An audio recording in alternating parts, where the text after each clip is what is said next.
नमस्कार दोस्तों, चिकित्सा परामर्श आप सभी का स्वागत करता है।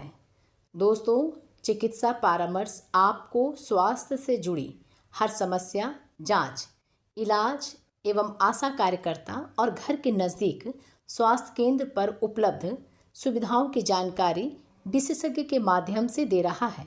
दोस्तों, आज हमारे साथ मौजूद हैं स्त्री रोग विशेषज्ञ डॉक्टर महिमा नाथ जी।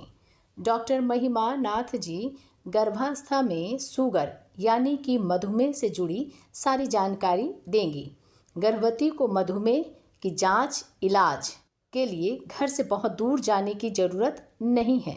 घर के नज़दीक ही स्वास्थ्य केंद्र पर उपलब्ध सुविधाओं की जानकारी भी देंगी। गर्भावस्था में जुड़ी और कोई समस्या से संबंधित जानकारी जानना चाहते हैं तो चिकित्सा परामर्श के कमेंट्स बॉक्स में लिखें और भेजें। उनके सारे सवालों का जवाब विशेषज्ञ के माध्यम से जरूर दिया जाएगा। धन्यवाद। नमस्कार, मैं डॉक्टर महिमा नाथ गायनेकोलॉजिस्ट के पोस्ट पर कार्यरत हूँ। बहुत से महिलाओं में आजकल शुगर, जो कि गर्भावस्था के लिए एक बहुत बड़ी चेतावनी के रूप में उभर रहा है, क्योंकि आजकल महिलाएं मॉडर्न युग की हैं, उनके में काम करने की क्षमता कम होती जा रही है और खान पान की क्षमता बढ़ती जा रही है, जिसके कारण जेस्टेशनल डायबिटीज़, जिसको अंग्रेजी में जेस्टेशनल डायबिटीज़ के रूप में कहते हैं, गर्भावस्था के दौरान शुगर की मात्रा बढ़ जाना, वो बहुत आज चैलेंजिंग रूप में हम लोग देख रहे हैं। तो इसके लिए मैं हर गर्भ धारण करने वाली औरतों को कुछ बातें समझाना चाहती हूँ, जिससे कि वो अपने को और अपने बच्चे को संभाल सकती हैं। पहली बात यह है कि गर्भावस्था में शुगर क्यों भाई, लोग शुगर तो है तो लोग इसको नॉर्मली बोलते हैं, लेकिन उसके बढ़ जाने से गर्भावस्था में क्या खतरे की निशानी है, क्यों ये ज़रूरी है। भाई पहले तो ये नहीं था, लेकिन लास्ट 5 से 8 साल में ये चीज़ें बहुत देखने को मिल रही हैं। बहुत सारे खतरे की निशानी अगर हम देखें तो लोगों में अगर शुगर है, क्योंकि अक्सर देखा जाता है कि ये फैमिली हिस्ट्री के रूप में बहुत दिखाई जाता है। जैसे कि माँ है तो हो सकता है उसकी माँ को, उसके पिता को, उसके भाई बहन को शुगर की समस्या रहती है, जिसके कारण होता है कि आगे चल के ये शुगर की समस्या जो महिलाएं गर्भावस्था में होती हैं उन्हें भी ये होने के चांसेस बढ़ जाते हैं। शुगर आखिर क्यों खतरे की बात है? क्योंकि इसमें बहुत सारी समस्याएं उभरती हैं। जैसे कि अगर महिलाएं पहले 3 महीने में हो तो उनमें एबॉर्शन की स्थिति बहुत जल्दी हो जाती है, मतलब कि अपने आप गर्भ गिरने का डर रहता है, स्पॉन्टेनियस एबॉर्शन हो जाता है। फिर आप दूसरे ट्राइमेस्टर में जाइए, जो कि आपका 18 से 28 हफ्ते के बीच के दौरान होता है, तो उसमें कंजेनाइटल एनॉमली की चांसेस बहुत बढ़ जाते हैं। बच्चों का विकास अच्छे से नहीं होता है, उसमें शारीरिक प्रॉब्लम आती हैं, बच्चों के कुछ अंग नहीं बन पाते हैं। और महिलाओं में प्री टर्म डिलीवरी, माने हम लोग प्री टर्म डिलीवरी क्या कहते हैं, जो कि 37 हफ्ते से पूर्व हो जाए, 36 से 37 हफ्ते के पूर्व अगर गर्भावस्था पहले हो जाए, गर्भ से बच्चा जल्दी आ जाए, तो उसको प्री टर्म डिलीवरी कहते हैं, जिसके कारण बच्चे का विकास नहीं हो पाता है, बच्चा कमज़ोर होता है, बच्चों में IUGR की प्रॉब्लम हो जाती है, ये सब समस्याएं होती हैं। अगर महिलाएं जो शुगर की बीमारी से ग्रसित हैं और वो टर्म पे जा रही हैं, तो सबसे बड़ी खतरे की निशानी होती है पेरीनेटल डेथ, कि बच्चा गर्भ के अंदर ही मर जाता है। क्योंकि महिलाएं जो शुगर से ग्रसित होती हैं, अक्सर देखा जाता है कि रात के समय शुगर अचानक से ड्रॉप करता है, जिसको हाइपोग्लाइसीमिया कहते हैं। तो उसमें बच्चे को मरने, गर्भ के अंदर मर जाने का डर और खतरा काफ़ी रहता है। इसीलिए कहा जाता है कि जैसे ही महिलाएं थर्ड ट्राइमेस्टर की ओर बढ़ती हैं, जैसे कि 32 से 34 हफ्ते पे, तो हम लोग अक्सर महिलाओं को हर 10-10 दिन से और 12-12 दिन पर बुलाते रहते हैं। जो कि हाई रिस्क प्रेगनेंसी में होती हैं, उनका शुगर जांच, बच्चे की धड़कन, ये सब करवाते रहते हैं। तो बच्चों में ये बहुत बड़ा खतरा है कि बच्चे अचानक से धोखा देते हैं और गर्भ के अंदर मर जाते हैं। चौथी बड़ी समस्या होती कि बच्चों का इसमें वजन बढ़ जाता है। बच्चों का सिर काफ़ी बड़ा होता है, बच्चे मोस्टली 3.5 से 4 किलो के ऊपर के होते हैं। अगर बच्चे ज़्यादा बड़े हो जाते हैं तो उसमें सिजेरियन सेक्शन की प्रोविज़न ज़्यादा बढ़ जाती हैं। ऐसे मरीजों में नॉर्मल डिलीवरी होने के चांसेस कम हो जाते हैं और सीजर के चांसेस बढ़ जाते हैं, जो कि हमारे समाज में लोग चाहते हैं कि हर महिलाओं को नॉर्मल डिलीवरी हो और सीजर कम हो। लेकिन मैं ये हर मरीजों को बोलूँगी कि ऐसी कोई बात नहीं है।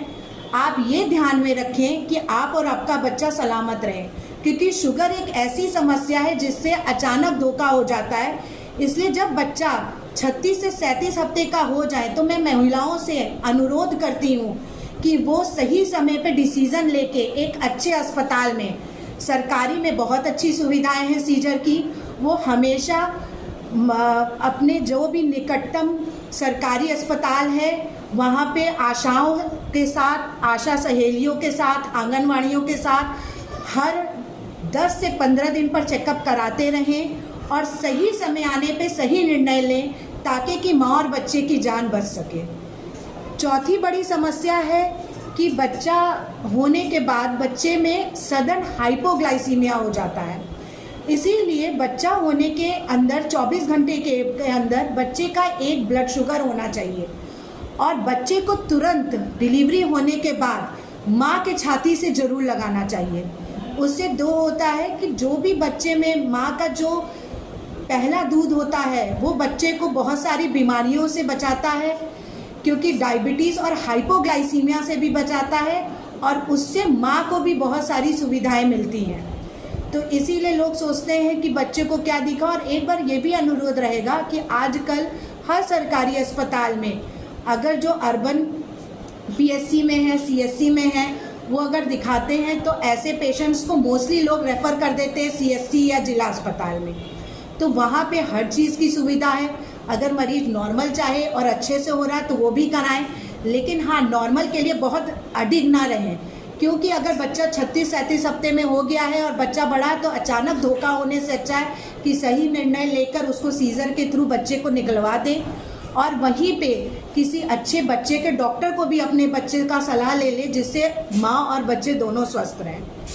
तीसरा है कि गर्भावस्था के समय शुगर की क्या लक्षण होती है। मोस्टली शुगर लोग जल्दी, उसका कोई लोग कहते हैं first visit, second visit, third visit और फोर्थ विजिट, जो हमारे यहाँ सरकारी सुविधाएं में बोले जाते हैं। फर्स्ट विजिट में हम लोग मोस्टली सारे टेस्ट लिखते हैं, जिसमें आरबीएस जो कि होता है, आरबीएस रैंडम होता है, वो हम लोग कराते हैं, क्योंकि अक्सर जो गर्भवती महिलाएं होती कुछ ना कुछ खा पी के आती हैं। तो उसमें अगर आरबीएस रैंडम आपका 140 के ऊपर है तो ये खतरे की निशानी है। तब हम अगर महिला किसी के साथ हो या आशा बहनों के साथ हो तो उनको हम लोग ये बता देते हैं कि इस महिला को एक बार जब 18 से 20 हफ्ते की हो जाए तो ज़रूर लेकर आए। तो उसमें हम लोग एक ग्लूकोज टॉलरेंस टेस्ट करते हैं, जो कि 18 से 24 हफ्ते के बीच में किया जाता है। उसमें हम लोगों के यहाँ सरकारी अस्पतालों में सुविधाएं कि 75 मिलीग्राम की ग्लूकोज के पैकेट आते हैं, उसको हम लोग पानी में घोल के देते हैं और उसको फिर हम लोग 2 घंटे के बाद शुगर की जांच करते हैं। अगर वो 120 के ऊपर आता है तो हम लोगों के लिए ये एक अलर्ट साइन है कि मतलब ये महिला डायबिटीज़ की ओर हो रही है और इसमें डायबिटीज़ के लक्षण आ सकते हैं। कुछ ऐसे भी लक्षण होते हैं कि जब ग्लूकोसूरिया मतलब पेशाब के दौरान शुगर की मात्रा होना, दूसरी चीज़ जल्दी थकावट होना, प्यास ज़्यादा लगना, फटीग मतलब मस्कुलर क्रैम्प्स होना, लेकिन ये सब नॉर्मली गर्भावस्था के दौरान दिखाई देता है। लेकिन अब ये सरकारी अस्पताल में और इवन प्राइवेट में हर जगह ये सुविधाएं हैं कि अब हर गर्भावस्था में शुगर की जांच होनी ही होनी है। तीसरी चीज़ है कि क्या कौन से महिलाएं ज़्यादा ग्रसित होती हैं इन सब चीज़ों से, जिनका मॉडर्न लाइफ स्टाइल हो, जो फास्ट फूड ज़्यादा खाते हैं, जो ओबेसिटी जो होती है, जैसे पहले से ही जिनका वजन बढ़ा हुआ है और वो प्रेग्नेंट हो गई हैं, जिनको प्रीवियस हिस्ट्री ऑफ पीसीओडी की रही है, जिनका पहला बच्चे की हिस्ट्री हो कि उनका गर्भ में बच्चा मर गया है, उनकी फैमिली हिस्ट्री पॉजिटिव है, जिनके मम्मी पापा को, बहन भाई को शुगर की हिस्ट्री हो, वो सब मरीजें बहुत ज़्यादा प्रोन होती हैं जेस्टेशनल डायबिटीज़ के लिए। तीसरी एक और चीज़ है कि जेस्टेशनल डायबिटीज़ कभी कभी पीआईएच के रूप में भी आता है, जिसको हम लोग एक्लेम्शिया कहते हैं। इसीलिए डायबिटीज़ के बाद, डिटेक्ट होने के बाद, मैं अनुरोध करती हूँ कि हर आशा बहनों को अपने मरीजों का बीपी भी चेक कराते रहना चाहिए, क्योंकि ये दोनों अक्सर एक साथ दिखाई देते हैं। इसीलिए अगर ये दोनों हो तो उसको बहुत अच्छे से, समझदारी से करते हुए, उसको सही समय पे निर्णय लेकर माँ और बच्चे की सलामती के लिए सीजर करा लेना चाहिए। तीसरी चीज़ है कि गर्भावस्था के दौरान किन बातों का ध्यान देना चाहिए और खान पान में क्या लेना चाहिए। पहली चीज़ है कि अगर किसी, हमारे यहाँ जो औरतें होती हैं वो बहुत पढ़ी लिखी नहीं होती हैं, अक्सर आती हैं कि जिनको पता ही नहीं रहता है कि शुगर है, तो वो बहुत ध्यान नहीं देती हैं।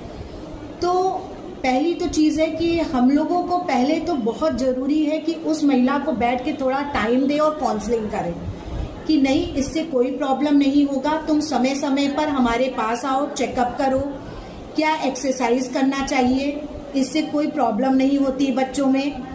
तीसरी चीज़ है कि उनको खान पान का भी चार्ट बताना पड़ता है कि कैसे हैं।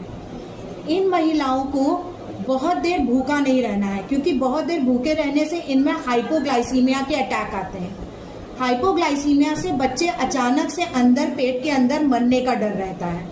इसलिए उन लोगों को हर 2 से 3 घंटे पे थोड़े थोड़े खुराक लेने चाहिए, और उनको होल ग्रेन का प्रोग्राम है, जिसमें कार्बोहाइड्रेट्स कम हो, फैट कम हो, वो खाने का ध्यान देना चाहिए। जैसे चावल थोड़ा कम खाएं। बहुत से लोग कहते हैं कि भाई हमें चावल ही खाना है, ठीक है वो खाएं, बट उसको मात्रा कम कर दें।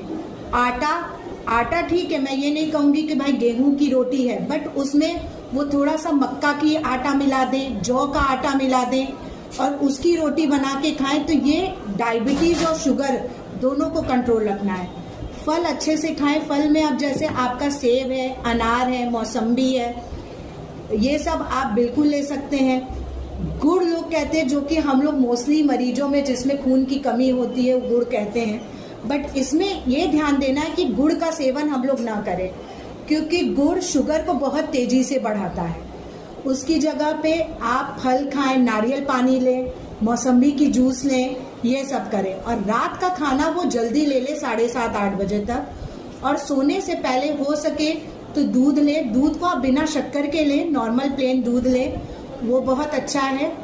मिठाई भी अगर आपको लेना है, क्योंकि बहुत से लोगों को वो है, तो उसको पूरा एक ना लेके पार्ट में ले। जैसे एक बर्फी है तो उसको 4 भाग में कर लें और छोटे छोटे टुकड़े करके दिन भर में खाएं, कि अचानक से शुगर रेज ना हो, क्योंकि अचानक शुगर का बढ़ना और अचानक से गिरना दोनों ही गर्भावस्था के दौरान दिक्कत कर सकते हैं, माँ और बच्चे दोनों को ही। इसीलिए पानी की मात्रा अपनी जरूर बढ़ाएं। काजू का सेवन आप कर सकते हैं। लोग कह सकते हैं कि भाई काजू, किशमिश, बादाम खा सकते हैं कि नहीं, तो देखिए किशमिश मीठा होता है, बट खजूर और काजू खाने से कोई ऐसी समस्या डायबिटीज़ में नहीं आती है। ये सब चीज़ों का हमें थोड़ा ध्यान देना होता है। और तीसरी बात ये है कि महिलाओं को एक चीज़ और बतानी होती है कि लेवल 2, जिसको टीफा कहते हैं, जिसमें हम एनॉमली स्कैन करते हैं, जो कि 16 से 20 हफ्तों के बीच में होता है। अगर हम लोगों को पहले से ही पता है कि ये पेशेंट शुगर की है, तो एक बार ये अल्ट्रासाउंड जरूर करा लेना चाहिए, क्योंकि थोड़े से शुगर के पेशेंटों में कंजेनाइटल एनॉमली की समस्या बढ़ जाती है, और पॉलीहाइड्रोमियाज माने गर्भावस्था के दौरान पानी की मात्रा बढ़ने की समस्या बढ़ जाती है। इसलिए मैं सारी महिलाओं से, आशा बहनों से अनुरोध करती हूँ कि वो इस चीज़ के लिए ज़रूर कराएं, क्योंकि इससे बहुत सारी समस्याएं काफ़ी हद तक ख़त्म हो जाती हैं।